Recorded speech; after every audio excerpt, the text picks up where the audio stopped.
Hey everybody, thanks for joining us with another edition of Tips from the Trainer. My name is Daniel Jankula and I'm a certified exercise physiologist working here with Recreation Services.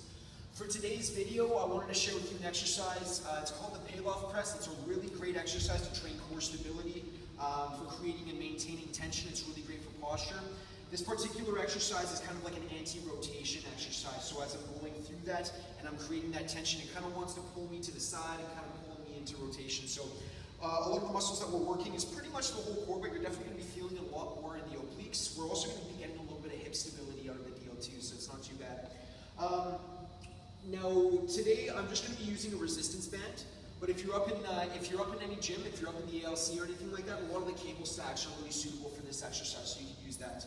Now what I'm going to do with this, I'm going to start off by taking a little bit of a wider stance. The difficulty of this exercise is really influenced by base of support. So if you're new to this exercise, start off, a little bit wider than hip width stance. You're going to grab the band, keep it out in front of you, and basically what I want to do is assume a nice full upright posture.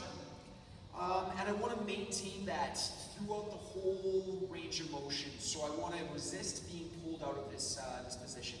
So what I'm going to do is shoulders back, glutes squeezed, nice and upright in every other respect.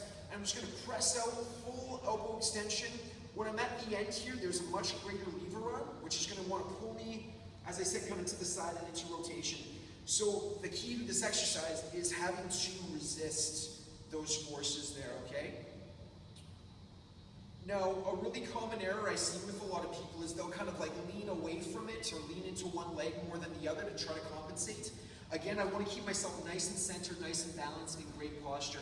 If Adam wants to come around and get a side angle, another thing that we see from people is they'll kind of be like leaning into it or kind of pushing into it.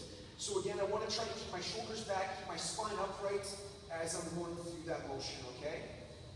One thing I like to do is hold out at the top for a second, really be able to master and maintain that tension and pull it back in. This isn't an exercise that we're doing for particularly high reps. It's more so the time under tension and being able to make sure that we're fully in control of the exercise. Now in terms of exercise progressions with this, we don't necessarily need a heavier band or extra weight. What we can do, I mentioned earlier in the video, is our base of support. Really influences how stable we are, and this exercise is really challenging your stability. So instead of increasing weight, what I can do is just bring my feet in, like half a foot, and you're going to feel it's going to be significantly harder at that point. You're still going to want to maintain that full balance. Make sure that you're not making the exercise so difficult that you're compensating either in posture or any other technique aspects, right? We don't need a lot of weight or a lot of tension for this. We just want to make sure that we're creating a lot of tension and we're maintaining perfect posture as we're going through this.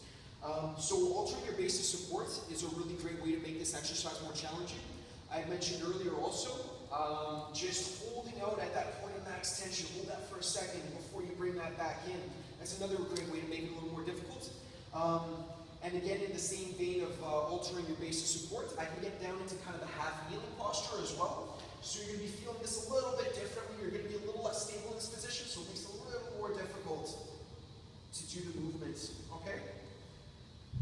So I usually recommend sets of about 8 to 12. If we're going a lot slower, you can even do as low as like 6. Sometimes I get people to count out to 2 or 3, hold that for 2 or 3 seconds, and then bring that back in. So that whole time under tension is really what we're going for with this exercise.